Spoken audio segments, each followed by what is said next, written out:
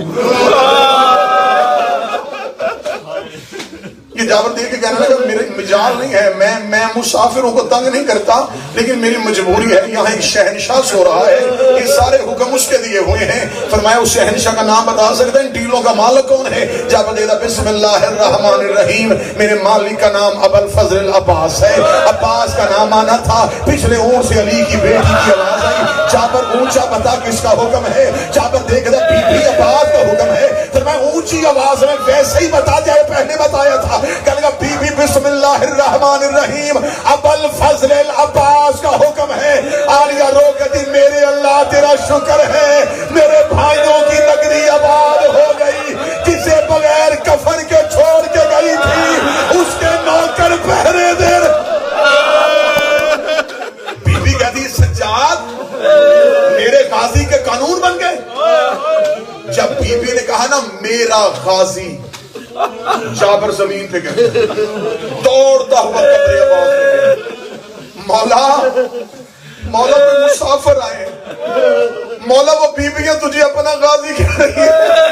قبر عباس سے آواز آئی، پیدل چلنے کا تو نہیں کہا مولا، میں نے حکم سنا دیا۔ فرمایا دوڑ کے جا، بی بی سے کہا نوکر سلام کہہ رہا ہے۔ نوکر کہہ رہا اونٹ میں بیٹھ کے میری قبر پہ آ۔ تڑپ کے جابر کہتا ہے مولا یہ بی بی زینب ہے؟ جابر یہ میری یاری ہے۔ جابر دوڑا قبر حسین پہ جاتا، تیرا شکر ہے تو نے مجھے آنکھیں نہیں دی، آج میری آنکھیں ہوتی میں علی کی بیٹی کا چہرہ۔ جابر نے سر پر ریت ڈالی، کوہنیوں کے بل چلا، جہاں پہ سید الساجدین کھڑے تھے۔ روکے لگا مولا مجھے معاف کر دے، مولا مجھے نہیں پتا تھا، مولا یہ ان قبروں کی وارث ہے۔ مولا بی بی سے کہے جابر معافی مانگتا ہے۔ بی بی میرا مولا غازی کہہ رہے اونٹ پہ بیٹھ گیا۔ اب جو بی بی نے جواب دیا، جو معافی ماتم کرنے کے لیے آئی، علی کی بیٹی کی آواز ہے نہیں جابر میری ساری زندگی حسرت رہی، عباس کوئی حکم کرے میں اس کا، عباس کوئی بات کہے میں اس کی بات مانو، ساری زندگی نوکر کہلواتا رہا۔ آج پہلی بار کہا بھی تو پیدل چلنے کا کہا، اگر میں شرابیوں کے دربار میں پیدل جا سکتی ہوں، یہ تو میرے بھائیوں کی نگری ہے، یہ تو میرے عباس کی نگری ہے۔ رکھ میرے سر پہ قرآن۔ علی کی بیٹی نے اونٹ کے بیٹھنے کا انتظام نہیں کیا، بی بی اونٹ سے ایسے گری جیسے گھوڑے سے عباس گرا تھا۔ بی بی سیدھی کربلا کے ٹیلوں پہ آئی، کوئی سے اکبر اٹھا، کہیں سے قاسم اٹھا، آواز آئی اماں سلام، اماں سلام، اماں سلام۔ بی بی کسی کی قبر پہ نہیں گئی، سیدھی قبر عباس پہ آئی۔ لوگ کہتے تو نے بلایا میں آ گئی، تو نے اتارا میں اتر آئی۔ اب ایک کام تو بھی کر، ایک بار قبر سے نکل، مجھے پہچان کے بتا کیا میں وہی زینب ہوں جس کے دروازے پہ تو پہرے، آخری جملہ، جس کے دروازے پہ تو پہرے دیتا تھا۔ عباس بتا میری چادر کہاں ہے؟ عباس میں زینب اچھڑ کے آ گئی۔ ابھی علی کی بیٹی قبر عباس پہ بیٹھی تھی، جو سید بیٹھے مجھے معاف کر دینا۔ یا کربلا نے یوں ہلنا شروع کیا، جب کربلا ہلی تو بی بی نے مڑ کے دیکھا، وہ جو شام میں کمر چکا کے چلا تھا اس نے اپنی کمر کو کربلا میں سیدھا کر دیا، یوں کمر کو سیدھا کر کے کربلا کے ٹیلوں کی طرف دیکھا، کمروں کی طرف دیکھا، اکبر برسی کھانا آسان ہے، قاسم اسیار سو کے حلق میں تیر کھانا آسان ہے، چچا غازی بازو کٹوانا آسان ہے، بابا حسین معاف کرنا تیرا ضربے کھانا بھی آسان ہے۔